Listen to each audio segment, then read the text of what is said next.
Obviously, the biggest question after season 3 of The White Lotus is, where are we going next? Where do we pack our bags for next, Mike White? You know, I saw somebody tweet online, and I agree with this, that Mike White is like Adam Sandler, and that he chooses locations for his projects where he'd like to vacation. And you know what? Since he's taken us along with him, who cares? I mean, up to a point that helped Adam Sandler's projects as well. Location's a big deal. And I think the location helped season 3 of The White Lotus quite a bit. Yeah, it was definitely the slowest season, but I think it had the most interesting location. It not only added a sense of foreboding, Mike White really leaned into it well. So many beautiful shots of the resort, mystery and an off-kilterness that I think kept a lot of people hooked, even if what they were watching wasn't as interesting as they wanted it to be in the moment. You were like, but at least this is a beautiful resort. And if you just liked being at the resort, that really helped keep you coming back week to week. The White Lotus season 3 has the highest ratings of the show yet, and it dominated social media like the show has never done before. It did well on social media before, and it has been consistently growing from season to season, but it just exploded in season 3 without Jennifer Coolidge, which a lot of people were concerned about how the show would be without her. Although the Tanya storyline remains a very strong and fascinating through line. I'm curious, why do you think this White Lotus season 3 exploded the way that it did? Was it Lisa? I think she definitely had an effect, at least in the beginning. We're going to talk about all that. I saw Ben Stiller, who of course himself these days has his own incredibly popular TV show, tweet that Mike White has created his own genre. Slow your roll there a little bit, Ben Stiller. I wouldn't go that far.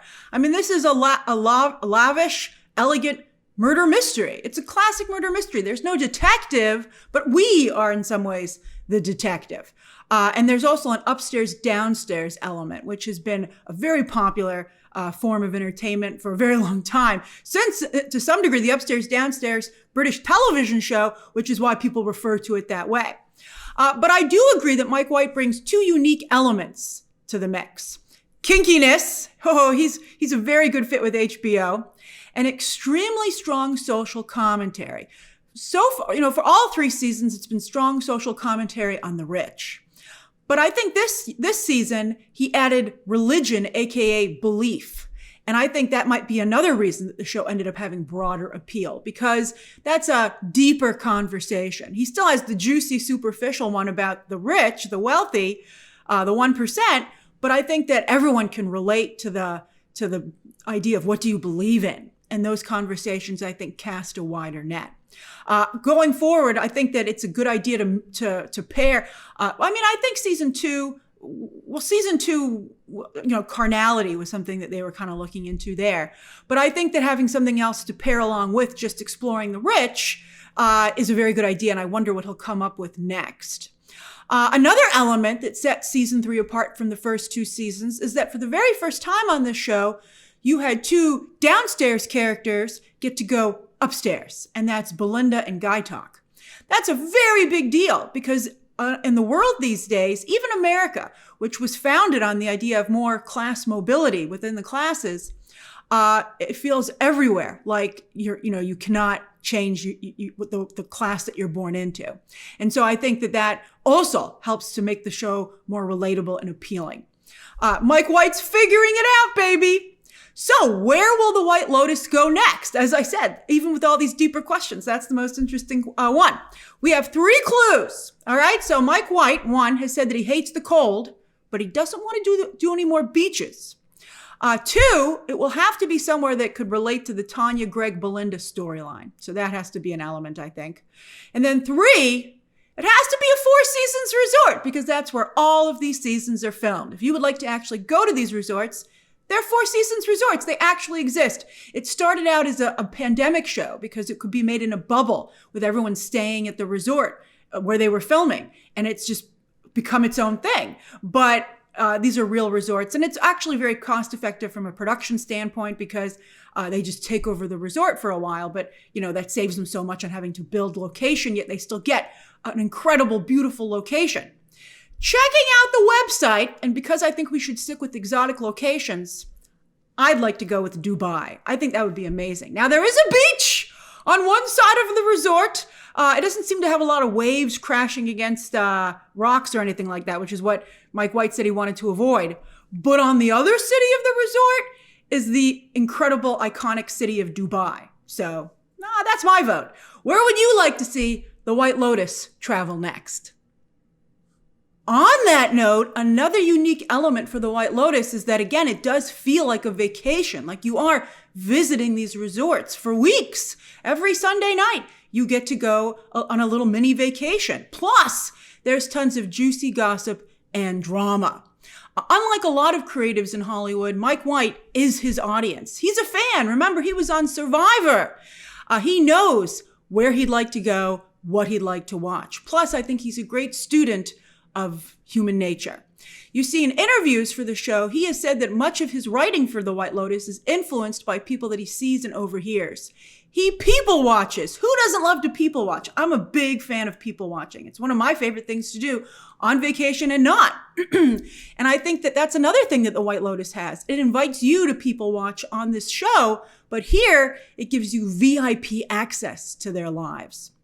And his season 3 cast is, I think, probably his most relatable to date.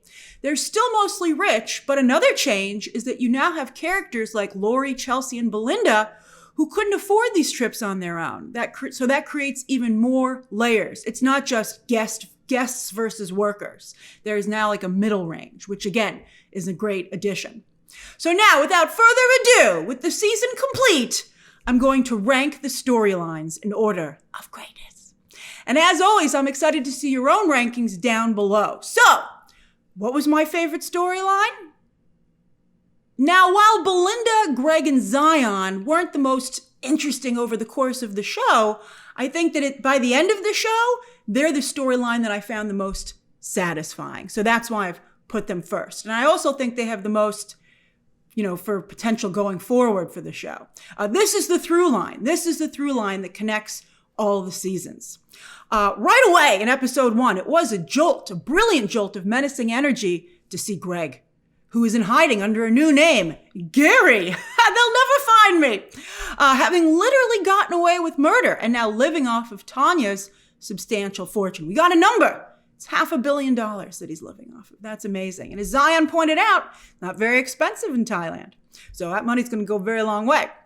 John Grease is actually a comedic actor. People have been pointing out some of his previous roles, like in Napoleon Dynamite. And as we all know, though, comedians can often go the darkest. His Greg Gary, I think, is genuinely unnerving. I think because he operates so much behind the scenes. Like, we never even saw him discussing killing Tanya. He's like a malevolent force. It's very smart and it's a clever choice for Mike White not to show Gary Greg having these conversations. He's just something that's like out of reach and out of sight, but he's there. Like, he could have already done it. You wouldn't know. But even as viewers, we don't know because the show doesn't tell us. You see a look from Greg and you're like, oh my gosh, what's he going to do? Speaking of looks, his wink at the very end of the season, once again, the man who got away with murder, was excellent. But what else really made the storyline work for me was Belinda's growth as a character, evolution as a character. When she stormed out of that room when they were negotiating and Zion had the guts to ask for $5 million, it seemed like she was always going to live in fear. It was a very tough decision because I do think that Greg is a very dangerous person. Now Belinda will, I guess that's true. No matter what, she'll forever be tied to him. So she might as well take the money. That was a big ask though. I was thinking $1 million, but and also I was like, maybe that's just Zion's starting point. They always say ask for more than what you want. But when they went into the hallway and it was revealed that Belinda was using her storming out as a negotiating tactic, oh my God, I was so bowled over. I loved it for her that she decided to finally get in the game. She has been on the sidelines of this game of the rich since season 1 and for her whole career at the White Lotus. And so it was so fantastic to see her decide to finally get hers. And I didn't see it coming. So it was a really wonderful surprise. And it was so clever that having money immediately changed her. She didn't want to work, start her own business, maybe later. And suddenly she felt she could do better than Pornchai, right? Cutting him loose exactly as Tanya had done to her in season 1. Mike White really is good at full circle moments. That was really well done. Even Zion is clearly cut from the same cloth as Shane, Cameron, and Saxon. He seemed so sweet when we met him in episode 1. And, I'm sure he still has nice qualities. But when we really got to know him in the season finale, I was like, oh, you're in this group. And that's very interesting. And when he sees, for instance, that Rick desperately needs to talk to that therapist, does he offer up his own appointment? He didn't even really want to go. But no, rich people want what's theirs, even if they don't need it. That, I think that was very telling. So while, a lot of people are saying the therapist should have made that call, but I think that, other people would have volunteered to give up their session. Very, very interesting. So while I might not have found their storyline the most rewarding while the show was going, now that the show is done, it not only feels the most complete, but with the most potential for the future. I think there is a very strong, almost for sure chance that wherever the White Lotus goes next, Belinda and Zion will be full-on guests, just like the ones she saw at dinner. Again, full circle.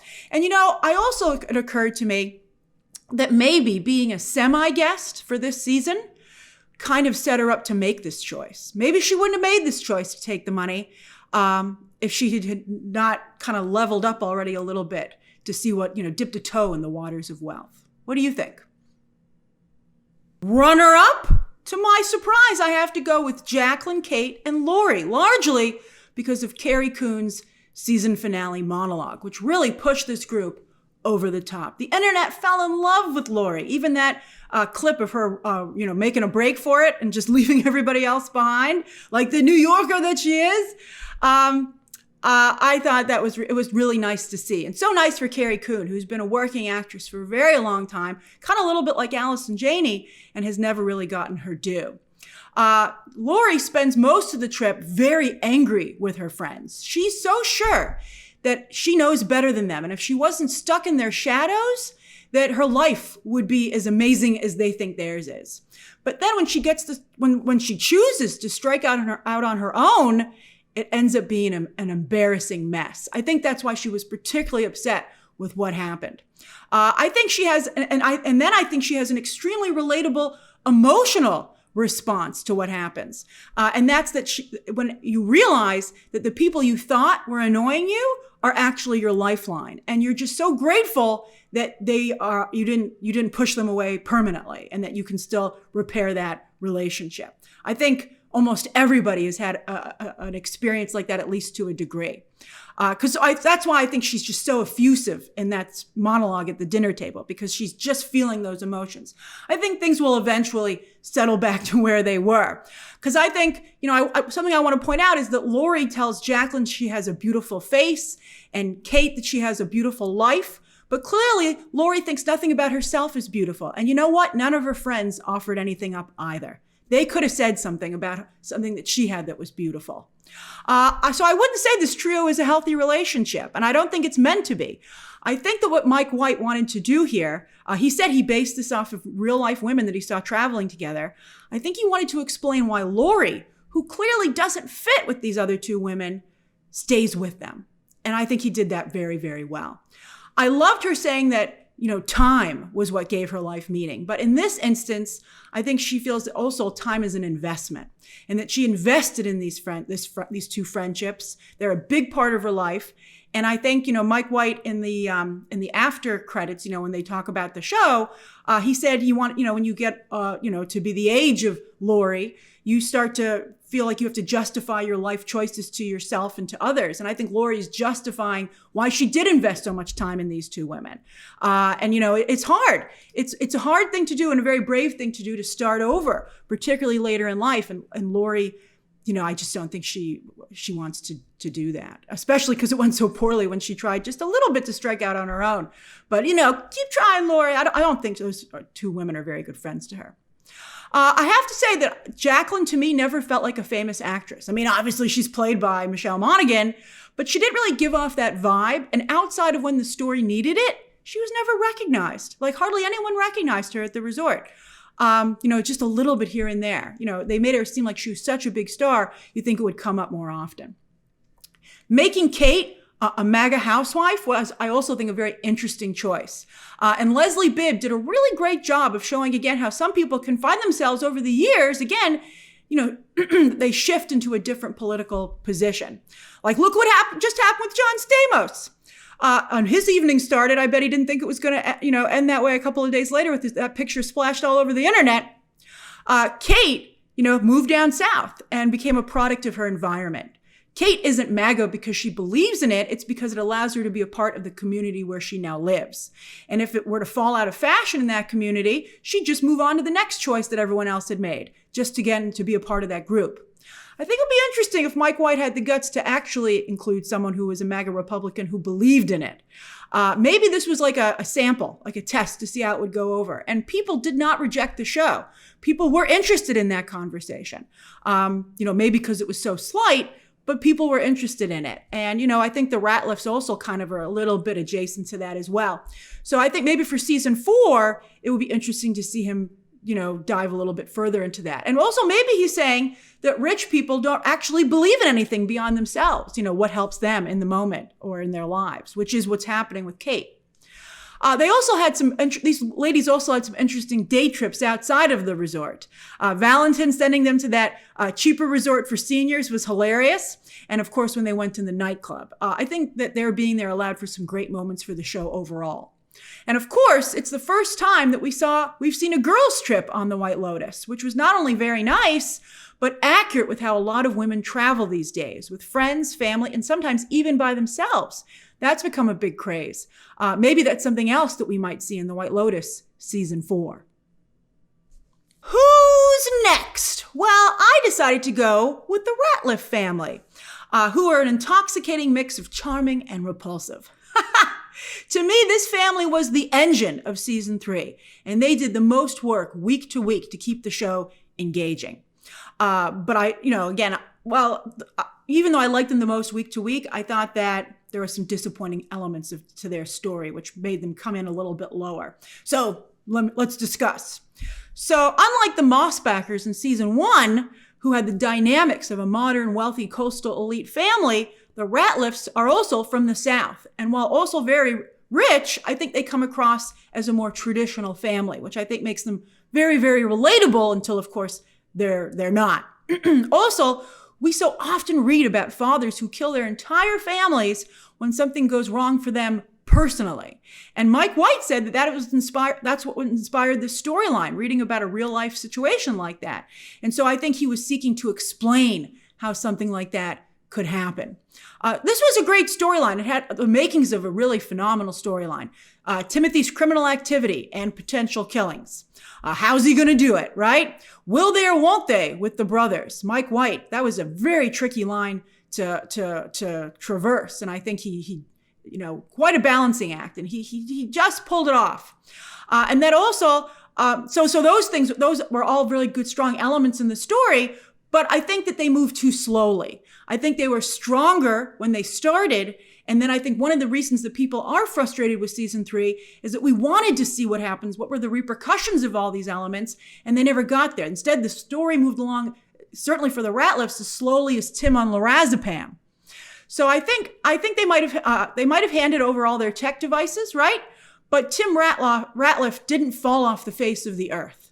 Like, that might have kept his family from finding out what was going on, but I don't understand how the FBI, I don't know if there's extradition from Thailand, but the press were really after this guy, right? Like, it's like, imagine if Bernie Madoff, when they caught him, they found out what he was doing, he was on vacation somewhere. They wouldn't have been like, oh, well, I guess we'll have to wait till he comes back. They'd be like, what a story.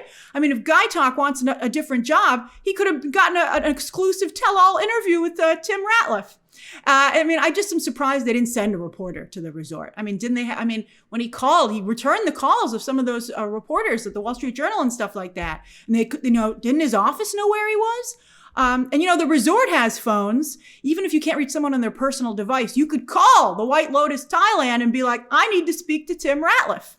And then also on the flip side of that, when Saxon, so I'm surprised the outside world didn't come crashing in. But when Saxon was like, Dad, what's going on? I'm like, hey, Saxon, you work at the office. Why don't you call the office or the family attorney and find out what's going on. Even if he didn't have his device, he could walk up to the front desk and say, I need to use your landline. It's an emergency. So that to me was odd. And of course, we all feel very cheated that we didn't get to see the family's reaction to what Tim had done. But I'll be honest with you. I think there is a very good chance that he somehow gets away with it, as the 1% so often does. Bernie Madoff didn't, of course. But it doesn't seem to me, like Tim Ratliff was the instigator of what happened there. He did a favor for someone, as you know. It wasn't his plan. I mean, as he was preparing his pina coladas of death, I was like, dude, check your phone for just a second. You never know what might have happened. As rumors of an all-star season of the White Lotus get more and more heated, I bet you that not only does the Ratliff family return, but that while they might be a little worse for wear, they're still pretty darn rich. All right, so the casting here was excellent, particularly the always mesmerizing Parker Posey. She did not disappoint. And I think the surprisingly good Patrick Schwarzenegger. One of the other things that's been very interesting about this season is to see his career grow. He might be a Nepo baby. Did the boys identify 2 amazing Nepo babies? But just like Jack Quaid, Patrick Schwarzenegger has been at this for a very long time and has not seen results. So, being Arnold Schwarzenegger being his dad, obviously helps him a little bit, but I think might have hurt him a little bit trying to get his own career. So to see him finally break through, I think has been really interesting. And it's clever of him to make sure everybody knows how much he struggled up until now, that this wasn't just a lark, like he worked really hard for this. Unlike previous White Lotus characters, I think the Ratliff family, deep down, I think they're nice people, or at least they want to be nice people in their own way. I mean, Victoria tried to save some of those trophy wives. That was hilarious. Are you afraid of him? That was great. Also, shout out to the brilliant idea of, in the end, Piper being just like her mom, and her mom being so proud that that's the case. As for Lachlan, who, by the way, is a Nepo baby himself, I ended up not caring for him. I understand that he's confused emotionally, and I think that if Lachlan hadn't abused Saxon would have really been there for his brother, which makes it all the more tragic that their relationship, I don't think, will recover from this. But I think if Lachlan had just told Saxon with what he was dealing with, I think Saxon would have adjusted his advice. I guess Saxon is the mini version of their father, and Piper is the mini version of their mother. I mean, that's why, Timothy knocked the drink out of their hands when he was focusing on Saxon drinking it, almost like he was killing him, a part of himself. But where does that leave Lachlan? Who's he the mini version of? I think Mike White could have come up with a better answer. I mean, he did come up with an answer. Lachlan is so lost, having no identity. Who is he, right? This excuse he came up with that he's a pleaser. I'm like, nobody seems that pleased, Lachlan, with you. But even though that's a valid, the idea of Lachlan being lost is a valid choice, it did make for a very entertaining character. Also, when he didn't rinse out the blender, I think a lot of people at that point were just kind of done with Lachlan. I know some of you are like, boys will be boys, but that blender looked really bad. It didn't just look a little dirty. It looked so filthy. And we all knew that they made coconut milk pina coladas with it the night before. You should never, ever, ever eat food or drink or use something that's not been cleaned. I think the rule is 2 hours. And there have been some very serious real life stories about repercussions for not abiding by that. So that was just shocking to see. I was wondering if he did die, would they think that he, committed suicide because of what happened with Saxon? And would Tim let people think Lachlan had killed himself? I was interested, but that didn't happen. He was okay. And I'm glad that he was okay, even though I didn't particularly like him as a character. But I think that if he died, it would have ripped his family apart. And I thought I didn't want that for the Ratliffs. I actually believe, as Tim says at the very end, that family is very strong together, that they do love each other in their own way. And so I do think that they will survive what's coming because they have each other. And I mean, they're all they are alike, I think, and also now maybe they'll stop infighting and they can move together as one. P.S. If a guest is asking you a lot of questions about the very poisonous fruit that they're holding in their hands, maybe call hotel security. But although at this hotel, good luck with that. But we're not at Mook and Gaitok just yet. Ranked right above them, but both still at the bottom, are Rick, Chelsea, and Frank. Towards the bottom, what happened? They were going so strong on this show. For a long time, they were also one of my favorites. I hate how their story ended so much. Again, let's discuss. So when we started, Amy Lou Wood, a revelation. Love this actress. And everyone loves Walton Goggins. Has he finally jumped up to A? I mean, he's always been someone who has a cult fandom, and a lot of us have always appreciated him. But he's never really been an A-lister. I don't know, his story was so annoying. I don't know how I feel about that. And then Sam Rockwell had his own amazing monologue until Carrie Coon came in there and stole his thunder. I mean, it's interesting. You know, Sam Rockwell, it's too bad that he ended up being in multiple episodes because that disqualifies him from competing in the guest category for the Emmys. Now he has to compete in the main supporting category, which is extremely competitive. Not just from all the great shows out there, but this show alone. Every single cast member on the White Lotus is supporting because there's no lead. It's an ensemble. So now Sam Rockwell has to compete with everybody else. I mean, we'll see who ends up getting nominations. It's going to be really hard. And, you know, a lot of it's going to be who HBO decides to push. I guess maybe they'll see if there are any breakouts. It might be Sam Rockwell and Carrie Coon, interestingly enough. Frank, though, while going through some stuff, to me was a very sympathetic and fascinating person. I really liked his character. So when Rick pushed him off the wagon and then cruelly abandoned him at that hotel once Rick had gotten what he wanted, that made me really not like Rick. When Rick got in that elevator and left Sam Rockwell's Frank to go back to that hotel room, I was like, Rick, you are a horrible person. Thank goodness they showed Frank later at the end of the season, you know, in the very end montage, getting back on a healthy path. The saying goes, people who are hurt other people. But also, I think Mike White maybe wanted to show that Rick was actually a lot like his dad, who, boy, had really hurt a lot of people. Who guessed that Scott Glenn was his dad? I guessed it as soon as his reaction to Rick telling him who his mother was. I was like, oh, that's your dad, Rick. And I'm surprised it didn't occur to Rick either. Maybe Rick was too in it to really see that. But I think from a viewer standpoint, it was pretty obvious, which I think was a little unsatisfying. So why didn't Scott Glenn just tell Rick he was his dad? That's a question a lot of people have. Well, he seems to think he says it's because Rick would be better off without him. But I don't think that's the real reason. I think in true White Lotus fashion, it's a commentary on how the rich keep their guard up and put themselves first. I think Scott Glenn's character doesn't want Rick in his life. I mean, the show says Rick has a lot of money, but he's not someone who looks like he has a ton of money. So I think Scott Glenn's character might have thought he wants a handout, right? What's the stereotype of what happens when to a wealthy family when an illegitimate family member shows up? If you want a nice example of what could happen, watch Running Point. Great character, great storyline. Why didn't he say it when Rick had a gun on him, right? That seems like a good time to say it. I wish that his wife had said it maybe, because I think that what happened I don't know. Here's what I think happened. I think part of it was the shock of what was going on. It was very realistic, right? You know, it's one of those things where you're like, if Scott Glenn had a later, he would have been like, should have said I was his father. But also I think a part of him felt Rick wouldn't shoot because he didn't shoot the other night in his home.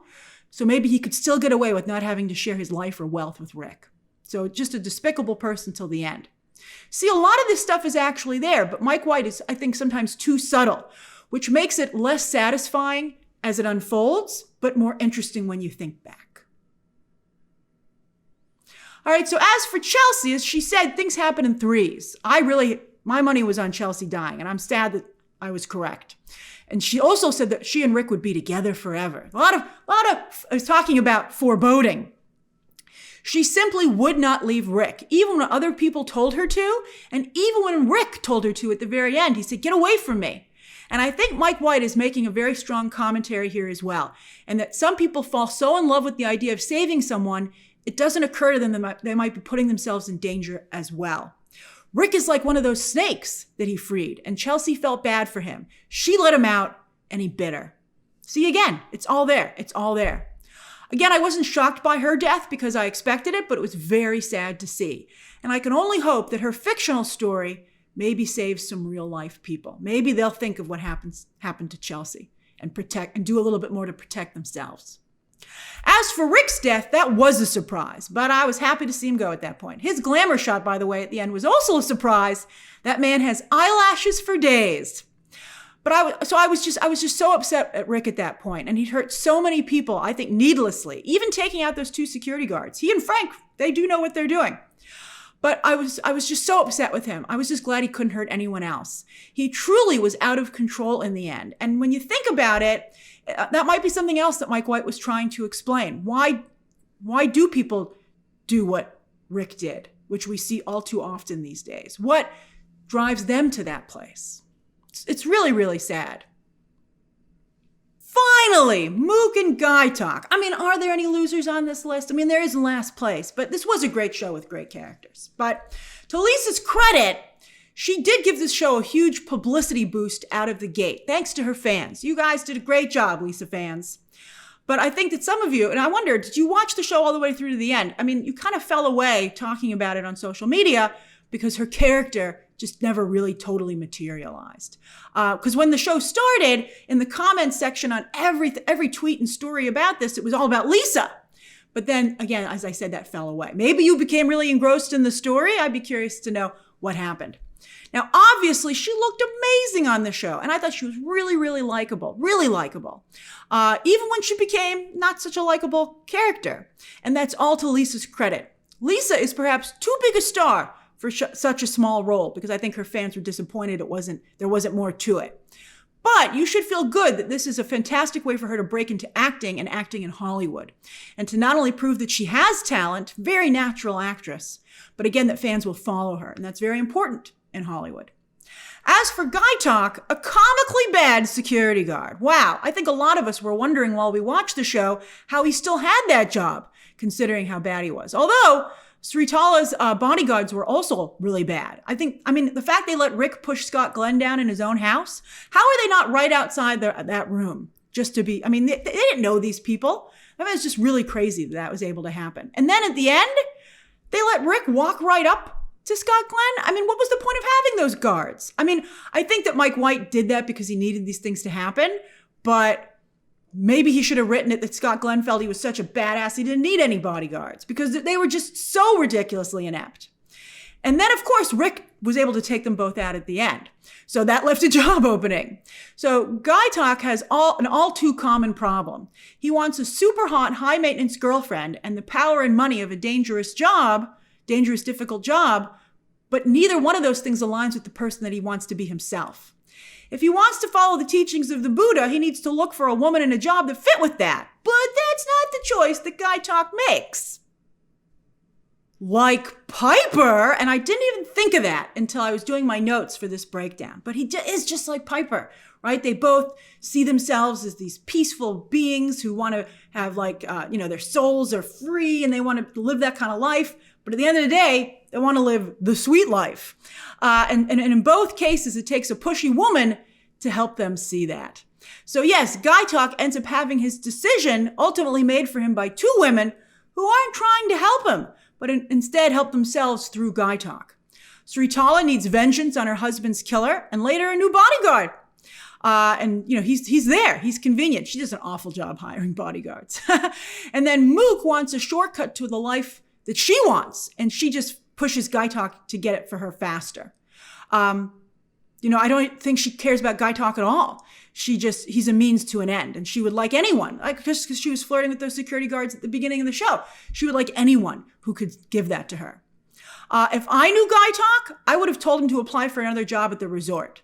They seem to imply there were no other industries in Thailand where he could maybe get work to the level that he and Mook wanted to live at. I was like, there's no industry or anything here. But I was like, if the White Lotus is your only ticket, I mean, I guess also they said he spent a lot of time at the White Lotus. Again, time. That's interesting as well. He'd already invested so much time there. I'd be like, fine, can you pivot to the front desk and eventually maybe become a manager? I mean, I guess that's not as cool, but that other guy just isn't cool. So he wouldn't be cool in any job that he did.